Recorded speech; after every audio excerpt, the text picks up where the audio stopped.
Isang source po mga kachika ang nagkwento sa amin na buwan pa lamang po ng Abril, hindi na talaga nagkikita at nagkakausap sina Gerald at Julia. At yun nga po mga kachika, yung panahon na naghahanapan na tayo, tayo mismo nagtatanungan. Oo. At ang pinakamarkado sa kasal ng kapatid ni Julia na si Claudia, wala si Gerald. Oo, alam naman natin, di ba? Pag special na okasyon, yung mga magkarelasyon, dapat kumpleto, present dapat lahat yun. Oo. Tapos nung pumunta ng Dubai, Ayan na. si Julia, May video. inihatid pa sa naiya, di ba?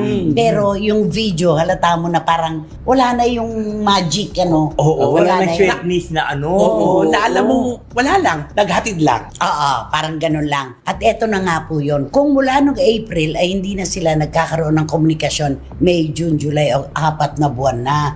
Ay. Mahaba ito kung cool off. Mahaba ito kung magbibigayan lang sila ng panahon para sa isa't isa. Yung space na tinatawag. Yes. Pero alam mo ba, yung pag may nanghihingi ng space, pinakamagandang paraan yan ng pagsasabi na, diyan ka na muna at dito ako.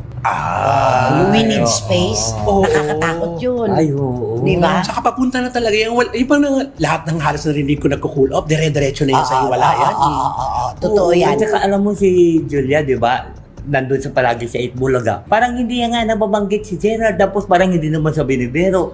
Siyempre, alam mo yung mga biruan doon sa Nung mga 8 nag-guest Bulaga. nga si Gerald Anderson, Oh, di ba? nandun Nandun siya sa siya may- labasa, oo. sa barangay. kalye. Sa kalye, oo. Oo, tapos si Julian nasa loob ng Oo, studio. Di ba? Wala rin, oo. Tapos nung binibiro siya, Wala. parang wala Wala lang. lang. Kaso, oo.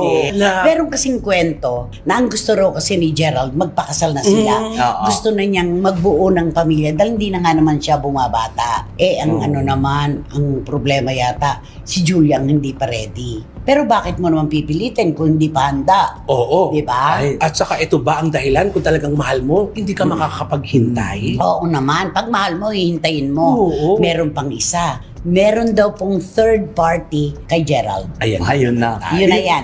Yun na nga problema ay bakit hindi sila nag-usap. Tuloy nagkakaroon ng mga link si Gerald kung kaninong mga babae. Wala di ba? namang binabanggit na Wala, pangalan. oo. Wala namang sinasabi kung sino. Pero ayon sa source, meron daw third party. Pero walang question sa pagmamahal ni Julia kay Gerald. Yun. Mauulit na naman ito yung kwento ng ghosting. Oo. Ay. No. Alang kamatayang ghosting na yan. Ang nakakalungkot lang, parang feeling ko nga si Julian love na love niyo nga si Gerald. Oo, Ay, mahal na naman. mahal niya. Nakakaawa Yun ang ano. naman kung Pero gano'n. kung ganyan na hindi na nagkikita, wala ng komunikasyon, mauuwi ito talaga. Sayang na relasyon. Sayang. Ang tagal na nila, di ba? Ah, At eto pa, idagdag natin. Ano yung kwento tungkol kay Erich at saka kay Julia? Parang di yata sila in good terms. Parang ganun. Hindi raw yata. Parang may ano sila, may gap sila. May gap sila o Oo. dahil pero dapat hindi kasi di ba alam mo Magbilas ang magbilas kanilang mga oo, correct. ang asawa ni Erich at saka ang asawa ni Claudia magkapatid. Magkapatid, So oo. magbilas, Oo. di ba? Kapatid ni Julia si Claudia. Correct. O paano 'yun? Ano nangyari dito? Ano kaya nangyari?